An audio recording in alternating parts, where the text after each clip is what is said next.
Vinay Yadav ji, director Bharatiya Vidya मंदिर Budhni रहटी Bhairunda Gopalpur. Sir सबसे पहले तो आपके बारे में जानेंगे, खासकर आपके ग्रुप के बारे में कि किस तरीके से आपका ग्रुप काम करता है। खास एजुकेशन के क्षेत्र के अलावा आप अस्पताल स्वास्थ्य के क्षेत्र में भी काम कर रहे हैं।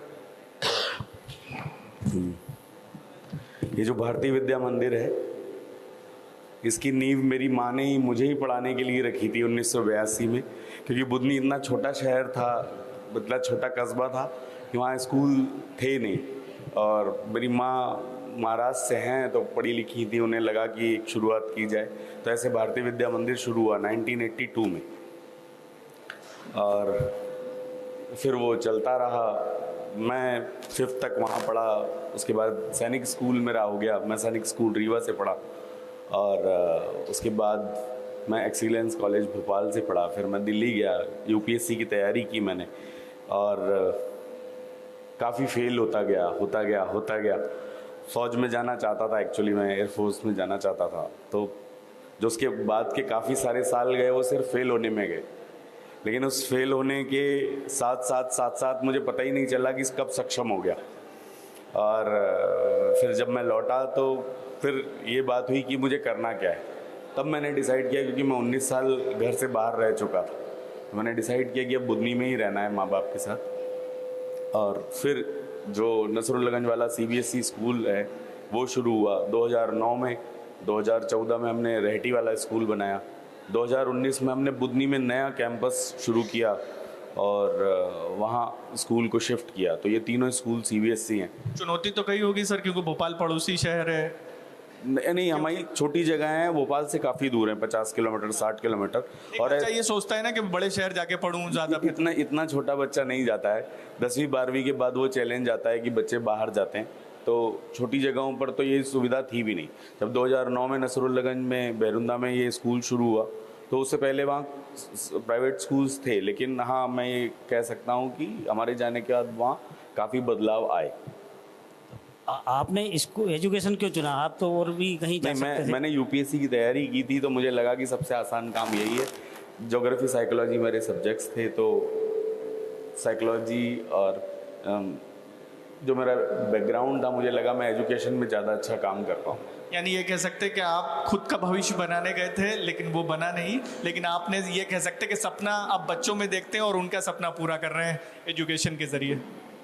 2008 तक ये धीरे धीरे समझ में आने लग गया था कि मेरा हाथ बनने वाला नहीं है, बनाने वाला है। तो बेहतर वही काम किया जाए जो ईश्वर चाह रहा है।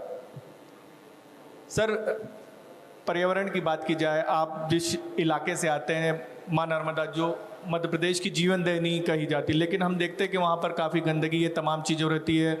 किस तरीके से आप उससे भी जुड़े हुए, क्योंकि मैं जब पढ़ रहा था आपके बारे में तो ये भी बताया गया कि पर्यावरण से भी आप जुड़े हुए एजुकेशन के साथ साथ बात की जाए।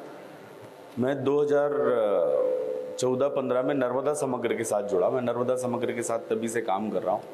और अनिल माधव दवे जी के द्वारा ये संस्था शुरू की गई थी, जिसमें नदी को एक जीवित इकाई के तौर पर देखना अनिल माधव दवे जी ने लोगों को बताया, और उसकी इम्पोर्टेंस लोगों को बताई कि किस तरीके से नदियाँ हमारे जीवन का आधार हैं, और बेसिकली आधार हैं भी। अगर हम पुरातन समय से देखें तो जो लोग बसना शुरू हुए वो नदियों के किनारे ही हुए, तो सारी सभ्यताएं नदियों के किनारे ही आई। तो नदियाँ तो है ही इतनी इम्पॉर्टेंट। हाँ, बस ये है कि हम चलते चलते भूल जाते हैं कि नदियाँ हमारे लिए कितनी इम्पॉर्टेंट। और बस फिर वो वहीं से वो सफ़र शुरू हुआ। तो घाटों की सफाई करते करते बात समझ में आई कि ज़्यादातर नदी तो खेतों के कारण ख़राब हो रही है, जो शहरों से मिलने वाले नदी नाले हैं उनके कारण ख़राब हो रही है। फिर वो सफ़र मेरा एग्रीकल्चर तक पहुंचा। हमने एक एफपीओ बनाया, फार्मर प्रोड्यूसर ऑर्गेनाइजेशन, और नर्मदा जी के आसपास और बाकी सारे क्षेत्र में मैं तभी से काम कर रहा हूँ। अभी कल ही हमने बुधनी शहर में एक बड़ा अच्छा एक्सपेरिमेंट किया। हमने लोगों को नदी से दूर करके नदी की इम्पोर्टेंस समझने की शुरुआत की नर्मदा जयंती पर। क्योंकि अगर मैं फैक्ट के तौर पर आपको बताऊं तो बुधनी जैसे छोटे शहर में ही एक घाट पर 6 से 8 टन कचरा हम एक दिन में कर देते हैं। हमारे अपोजिट साइड पे नर्मदापुरम है, वाजिब सी बात है 28-30 टन से कम कचरा नहीं होता है। और जो ये इतना लंबा नर्मदा जी का सफ़र है तो कितना ज़्यादा पानी गंदा हम कर रहे हैं नर्मदा जी का, वो सोचने वाली बात है। अभी पिछले हफ्ते मैंने एक रिपोर्ट पढ़ी थी जिसमें ये था कि बुधनी में जो पानी है वो बी कैटेगरी का पानी है, मतलब पानी पीने के योग्य नहीं है, अपने इस्तेमाल के लिए हम उसे इस्तेमाल कर सकते हैं। तो ये सारे बदलाव तो हमें अब करने ही पड़ेंगे। थोड़ा ज़रूर समाज को बुरा लगता है, लेकिन मैंने ये भी समझा है कि अगर हम प्रेरित करें तो लोग इस बात को समझते हैं। वो जो भी अभी हम नदी के साथ बर्ताव करते हैं, पर्यावरण के साथ छेड़छाड़ कर रहे हैं, वो हम देख देख कर रहे हैं। तो वाजिब सी बात है कि अब लोगों को नई चीज़ बताई जाए, नई चीज़ दिखाई जाए, तो बदलाव आना शुरू होंगे। बदलाव आया भी। कल हमारे अध्यक्ष जी यहाँ बैठे हुए हैं बुधनी नगर पंचायत, तो काफ़ी सारा हम रोक पाए। 90-95% हम लोगों को रोक पाए। हमने अयोध्या के जैसे नीचे दीपक जलाए और लोगों को उसमें शामिल किया। एक साथ हमने नर्मदा अष्टक और नर्मदा जी की आरती का कार्यक्रम किया। उसके बाद और भी कुछ कार्यक्रम वहाँ होते रहे। तो आपको आगे चलना पड़ेगा, बताना पड़ेगा, बदलाव आएंगे।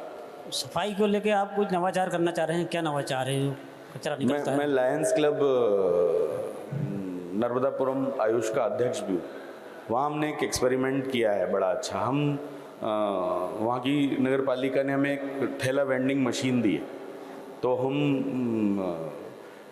हमने शहर के हर घर में एक कपड़े का झोला बनाने का इनिशिएटिव लिया है कि हम इस जून से पहले नर्मदापुरम के हर घर तक कपड़े का एक झोला पहुंचाएंगे। और उसमें नगर पालिका का भी सहयोग है, वो भी चाहती है कि पॉलीथीन से शहर दूर हो। हमने एक बर्तन बैंक भी शुरू किया है। बर्तन बैंक मतलब हमने 500 प्लेटें खाने वाली, चम्मच और गिलास, वो हमने एक जगह रखी है। जितने भी भंडारे होते हैं तो लोग वहाँ से निःशुल्क वो बर्तन ले सकते हैं और साफ़ करके वो बर्तन वहाँ लौटा सकते हैं। तो ये ऐसे छोटे छोटे स्टेप्स हैं जो कि परिवर्तन तो लाते हैं। सर, आप बता रहे थे कि चाहे नर्मदापुरम क्षेत्र की बात करें या फिर बुधनी की बात करें, बड़े पैमाने पर कचरा निकलता है, टनों में आप बता रहे थे। क्या उन कचरे का कोई आप प्रयास कर रहे हैं कि उससे खाद बनाई जाए या फिर कपड़े भी देखते हैं हम? बुधनी ने इस मामले में, बुधनी अग्रणी है, बुधनी नगर पंचायत की तरफ से वहाँ सेग्रीगेटेड कचरा निकलता है और बुधनी रोल मॉडल भी है इस चीज़ को लेके। वहाँ पर सेग्रीगेटेड कचरा निकलता है। घरों से लगभग 90-95% कचरा सेग्रीगेटेड आता है, फिर वो इस्तेमाल होता है। वहाँ जहाँ लैंडफिल नहीं है बुधनी में, कचरा पूरा यूज़ होता है। जो पॉलीथीन से वो अलग, कपड़ा अलग, कचरे के पहाड़ नहीं है, नहीं कोई ढेर नहीं लग रहे हैं बुधनी में। तो ये बुधनी इस मामले में अग्रणी तो है और उसके लिए हमारे यहाँ की नगर परिषद शुक्र, क्योंकि हम बड़े शहरों में देखते हैं, चाहे भोपाल हो, इंदौर हो, पहाड़ ठेके दे दिए जाते हैं, लेकिन काम नहीं। ये अभी थोड़े दिन पहले मैं सुन रहा था, तो भागवत जी ने भी किसी उसमें कहा था कि अभी पर्यावरण को पहला एजेंडा लेना ही पड़ेगा। तो बेहतर हो प्रशासन ले, नगरीय प्रशासन ले, सभी इस और सोचना शुरू करें, क्योंकि आगे आने वाले समय में ये सबसे बड़ी समस्या होगी शहरों की। क्योंकि अब कोई भी आदमी ना बदबू में रहना चाहेगा, कोई भी आदमी, ये जितने भी कैंसर रिलेटेड केसेस हैं या जो भी वाटर बॉर्न डिसीजेज हैं, उन सब का कारण कहीं ना कहीं कचरा है या जो हमारे घरों से निकलने वाला सीवेज है वो है। तो इन सब के बारे में हमें सीरियसली सोचना ही पड़ेगा। एक और सवाल, अब एजुकेशन से आप हेल्थ की तरफ जा रहे हैं जी, उसका उसका विचार कैसे आया? छोटी सी जगह आप इतना बड़ा हॉस्पिटल डालने की सोच रहे हैं। मैंने जैसे कि आपसे कहा, मैं सोशल एंटरप्रेन्योर हूँ। मैं उन जगहों पर इनिशिएट करना चाहता हूँ जिन भी इनिशिएटिव से समाज में बदलाव आए। चाहे वो जो मैं पर्यावरण में काम करता हूँ, जो मैंने एजुकेशन में काम किया है, और अभी हम हेल्थ में भी इसलिए कर रहे हैं क्योंकि जो हमारा क्षेत्र है भेरुंदा क्षेत्र, वहाँ हेल्थ का बहुत अच्छी फैसिलिटीज़ नहीं है।